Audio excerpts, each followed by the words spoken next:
Bonjour à tous et bienvenue sur ma chaîne by Somariaka. Je suis ravie de vous retrouver aujourd'hui avec une vidéo très spéciale puisqu'il s'agit de mon premier tuto sur la chaîne. Et donc depuis le temps que je vous en parlais, on va parler aujourd'hui de surjeteuses, de fronce et en fait de comment froncer tout ce que vous voulez froncer avec l'aide de votre surjeteuse, que ce soit une Baby Lock ou bien d'autres surjeteuses. Je pense que sur d'autres modèles ça fonctionnera aussi. Dans tous les cas, moi je suis équipée Baby Lock à la maison avec le modèle Enlighten. Et donc je vais vous montrer comment froncer vos tissus grâce à ça.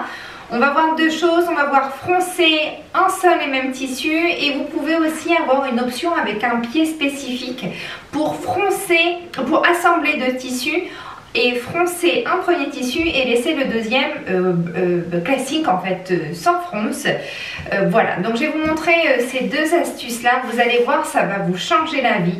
Moi personnellement ça a changé beaucoup de choses dans ma façon de coudre et surtout ça m'a permis de gagner du temps, mais les amis, vous n'imaginez pas combien combien de temps je peux gagner aujourd'hui et les fronces ne me font plus peur. Je ne perds plus de temps en fait à réaliser mes fronces et je fronce à tout va. Limite, il n'y en a plus assez maintenant, il n'y a plus assez de fronce pour moi. Donc voilà, je vais vous expliquer comment faire et les réglages qu'il faut faire sur votre machine.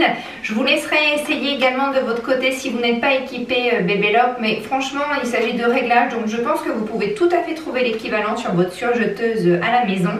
Les réglages, si vous venez d'arriver sur la chaîne, bienvenue, je m'appelle Marion, j'ai une trentaine d'années, j'ai arrêté de compter à 30 et je suis maman de 2 enfants, je suis une couturière invétérée, complètement décomplexée, j'adore ça, j'adore coudre et je prône pour une couture sans prise de tête, vraiment légère, qui fait du bien, qui fait plaisir et sans trop de contraintes quand même. Donc n'hésitez pas à vous abonner, on se retrouve toutes les semaines sur la chaîne avec une nouvelle vidéo et on commence un petit peu les tutos, donc ça va certainement vous intéresser. Alors, on se retrouve devant votre surjeteuse, votre matériel. Ici à la maison, je suis équipée avec une surjeteuse de la marque Babylon, c'est le modèle Enlighten. Et donc je vais vous montrer comment froncer vos tissus, mais simplement froncer, pas forcément froncer et assembler, simplement froncer votre tissu avec votre surjeteuse. Juste avant de débuter, je ne connais pas les autres modèles de surjeteuses, donc dans les autres marques. Pour la petite histoire, quand je me suis équipée avec une surjeteuse, en fait j'ai directement investi et acheté cette machine là, donc je l'ai depuis je crois 3 ou 4 ans maintenant, donc ça fait très longtemps et j'en suis hyper contente. C'est pas une vidéo qui est sponsorisée non plus par Baby Lock, ils ne me connaissent pas mais voilà pour vous dire que je n'ai jamais eu d'autres surjeteuses, d'autres marques, d'autres modèles entre les mains avant, donc je ne connais pas les réglages à faire sur une surjeteuse. Et à vrai dire, ça ne m'intéresse pas, c'est pour ça que je me suis équipée directement de Baby Lock, parce que le gros avantage, c'est que vous n'avez aucun réglage à faire au niveau de la tension de vos fils ici. Ça se fait automatiquement en fait dans la machine, avec n'importe quel type de tissu que vous utilisez. Donc aujourd'hui on va voir comment froncer votre tissu avec le pied classique. Donc il s'agit de froncer uniquement un seul tissu. Donc là j'ai pris un coupon de coton. Voilà, un petit coupon qui me restait en coton et vous allez pouvoir froncer en fait ce coupon là sans avoir besoin de coudre 2 fils parallèles, puisque je vous le rappelle pour les débutantes, lorsque vous voulez froncer un tissu, donc le rendre un petit peu en accordéon comme ceci, voilà, vous devez avec l'aide de votre machine à coudre 2 fils de couture au très long et totalement parallèles qui ne se croisent pas, de sorte que à chaque extrémité vous repreniez un des 2 fils et en tirant sur ce fil là, et bien ça fronce votre tissu directement. Donc c'est tout à fait réalisable avec la machine à coudre, mais vous allez voir le gain de temps que vous allez avoir en fronçant, excusez-moi, avec votre surjeteuse, c'est juste fou. Moi je ne fais plus que comme ça, exclusivement et uniquement mes fronces qu'à l'aide de ma surjeteuse. Ça me barbe d'utiliser ma machine à coudre, donc je vous montre tout de suite tout de suite comment ça se passe et comment ça fonctionne. Déjà au niveau des réglages machine, il faut que vous soyez en 4 fils. Alors je vais remonter un petit peu la vidéo que vous puissiez bien voir. Donc vous avez une bobine ici, vous en avez une autre qui est juste derrière, la deuxième. Juste ici, 3 et 4. Et 4. 4, voilà, c'est ça. Donc on travaille surtout en 4 fils pour la réalisation des fronces à la surjeteuse. Ce qui veut dire qu'au niveau des aiguilles, alors vous êtes toujours avec les 2 aiguilles. On va faire un petit zoom et donc vous voyez bien que vous êtes ici avec les 2 aiguilles, l'aiguille de gauche, l'aiguille de droite, puisque nous travaillons en 4 fils. Et au niveau des réglages, eh bien c'est tout bête. Déjà, comme on est en surjet 4 fils, ici on reste sur le sélecteur A. Je vais baisser que vous puissiez bien voir, voilà. Ici on reste sur le sélecteur A puisqu'on travaille en 4 fils, donc tout en haut. On reste bien évidemment en overlock, donc ça c'est quelque chose qui est propre à Babylock. Le point wave, c'est un point qui ressemble à une vague en fait à l'aide de 2 fils mousse. Nous on reste vraiment sur le surjet overlock. Ici, je vous pas d'indication particulière puisque cette partie-là concerne l'enfilage de la machine, donc ce qui n'a rien à voir avec le sujet de la vidéo d'aujourd'hui.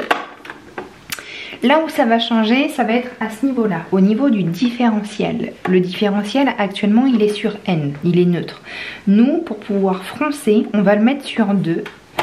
Et voilà, donc tout en haut. Et vous avez ce schéma-là qui vous montre, voilà, vous avez le numéro 2 juste ici, donc ça s'appelle le différentiel, avec le petit schéma juste au-dessus où les tissus se rapprochent entre eux. Et ensuite, au niveau des réglages de la longueur et de la largeur, donc la largeur de fil, la roulette du dessus, la longueur du fil, la roulette du dessous, voilà, et bien c'est très simple, vous allez tout tourner les molettes jusqu'au maximum. Ce qui veut dire qu'au niveau de la largeur, on va se mettre sur la plus grande largeur, c'est-à-dire 7,5 ou 5, écrit en petit en dessous. Et au niveau de la longueur, eh bien on va faire exactement la même chose. On va se mettre au plus grand, sur la plus grande longueur, c'est-à-dire 4. Voilà, juste ici. On reste vraiment sur la longueur classique, standard, et pas sur la longueur rolled. Ça, c'est lorsque l'on souhaite faire des ourlets roulotés. Donc on reste vraiment sur la partie blanche et on se met sur le maximum, c'est-à-dire 4. Également, autre conseil que je vous donne, c'est de verrouiller le couteau, ici. Puisque vous allez voir que lorsque l'on va passer le tissu sous la machine, ça va assez vite. Et il faut laisser un peu le tissu danser, hein, tout simplement sous votre surjeteuse.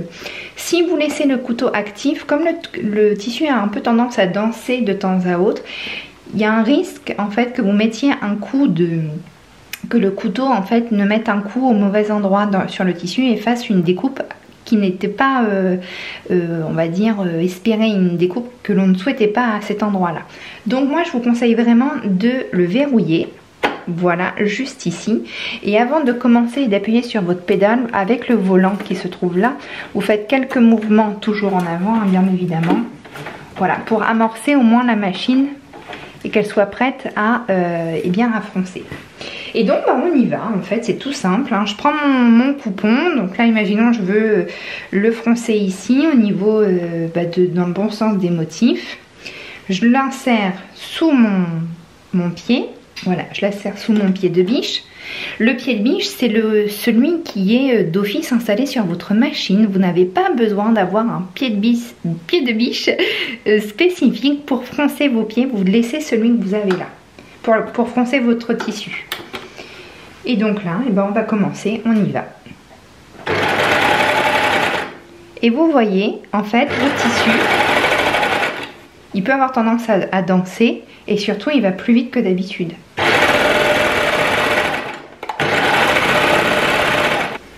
Et voilà ce que ça donne.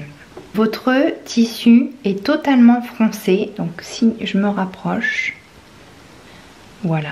Vous voyez que là, le tissu est totalement froncé en haut, de manière plutôt homogène. Alors bien évidemment là je suis sur le côté de la machine, donc c'est pas forcément évident en fait d'avoir que ce soit bien voyez, il y a des petits, je vais pas dire des défauts, mais on voit que le tissu est un petit peu trop dense. Mais dans tous les cas, c'est totalement froncé. Le gros avantage aussi, souvent la question qui revient quand je parle de cette méthode-là, c'est qu'on me demande comment je peux mesurer pour être sûre qu'au niveau de mes fronces, en fait, ça tombe bien sur mon autre pièce à assembler à la machine à coudre ensuite. Mais en fait, le gros avantage de froncer de cette manière-ci avec votre surjeteuse, c'est que vous gardez une certaine élasticité. Voilà. Et du coup, ce qui vous permet en fait, une fois que votre tissu est posé sur la pièce avec laquelle vous voulez l'assembler, de faire comme un peu le style d'un accordéon pour bien repositionner le tissu dessus. Je vous montre. Voilà, donc vous avez ici votre coupon de coton qui est totalement froncé à la surjeteuse. Et si vous voulez l'assembler à une autre pièce qui peut être en dessous, et bien en fait vous pouvez tout simplement jouer en fait avec l'élasticité des fronces, épingler au fur, je vais mettre comme ça vous allez mieux voir, voilà. Vous pouvez jouer avec l'élasticité des fronces, épingler au fur et à mesure et pour faire correspondre en fait entre les bons endroits où votre pièce froncée doit se trouver sur votre autre coupon. Donc le fait que ce soit foncé à la surjeteuse, on garde vraiment une certaine élasticité, une certaine souplesse. Alors on ne parle pas d'une souplesse comme sur un tissu élastique, hein, bien entendu. Mais vous pouvez en fait tout simplement, vous voyez, faire comme un accordéon et regrouper en fait un petit peu plus les fronces entre elles. Voilà. Et vraiment, moi c'est exactement comme ça que je travaille, c'est-à-dire que ça arrive très souvent que lorsque je fronce avec ma surjeteuse, ça ne tombe pas de manière complètement exacte et impeccable. Et c'est tout à fait normal. Donc ce que je fais, c'est que si j'ai une autre pièce sur laquelle je veux assembler ma pièce froncée, souvent ce sont des volants, et bien au moins j'épingle chaque bout. Et en fait, si ça me fait ça, et bien après je répartis uniformément mes fronces sur l'ensemble de l'autre pièce, la pièce du dessous.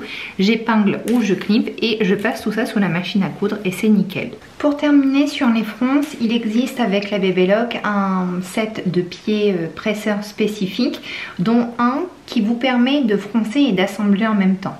Je vous avoue très sincèrement que c'est un pied que j'utilise très rarement parce que pour le coup là c'est pas facile, c'est pas évident d'avoir le bon métrage en fait de tissu à froncer et à assembler avec l'autre pièce de tissu. C'est pas évident d'avoir le bon métrage et que ce soit vraiment nickel d'un bout à l'autre. Ça peut être très bien si vous avez besoin de faire vous ne suivez pas un patron précisément, mais si vous suivez justement assez précisément les instructions d'un patron de couture pour faire des volants ou bien une robe froncée ou une jupe froncée, c'est vrai que c'est pas évident. Juste pour voilà, à titre d'information, je vous montre à quoi ressemble ce pied là. Donc si vous voulez assembler et froncer en même temps deux coupons, non plus un comme on a ici, mais deux coupons de tissu, donc un qui est froncé et l'autre qui reste complètement non froncé, classique, neutre, et bien c'est ce pied-ci qu'il faut utiliser. C'est un pied en fait, vous voyez, avec une sorte de ressort que vous avez là. Et finalement, comment ça se passe quand vous allez avoir vos deux pièces de tissu, vos deux coupons? Le coupon qui est en dessous sera le coupon qui va être froncé, puisque c'est celui qui va avancer plus vite que celui qui va être sur le dessus en fait dans cette partie là. Voilà, pour la petite info. Mais encore une fois, pour vous rappeler, c'est un pied que j'utilise vraiment très rarement, puisque comme je suis des instructions de patron assez précises et je découpe les pièces en fait en fonction dans mon tissu, et ben j'arrive, quand j'ai essayé, j'arrivais rarement en fait au bon endroit. Donc je préfère cette technique là. En plus, il n'y a pas besoin de racheter un pied presseur spécifique. Je préfère froncer un seul tissu, une seule pièce de tissu, et ensuite la poser correctement sur le tissu en question. Ce que je viens de vous montrer aujourd'hui, je l'ai trouvé sur la chaîne YouTube de Bébéloc, donc Bébéloc France.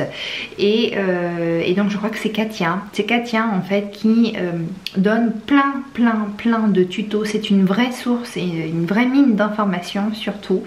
Et donc ce que je vous ai montré ici, c'est vraiment Katia en fait. Je l'ai découvert grâce à la chaîne YouTube Bébéloc France. Donc je vous remets tous les liens sous la barre d'infos, sous la vidéo, dans la barre d'infos. Vous avez juste à cliquer sur le titre ou en dessous et vous allez avoir tous les liens vers la chaîne YouTube Bébéloc et vers tous les tutoriels dont je me suis inspirée en fait pour utiliser ma Bébéloc Enlighten.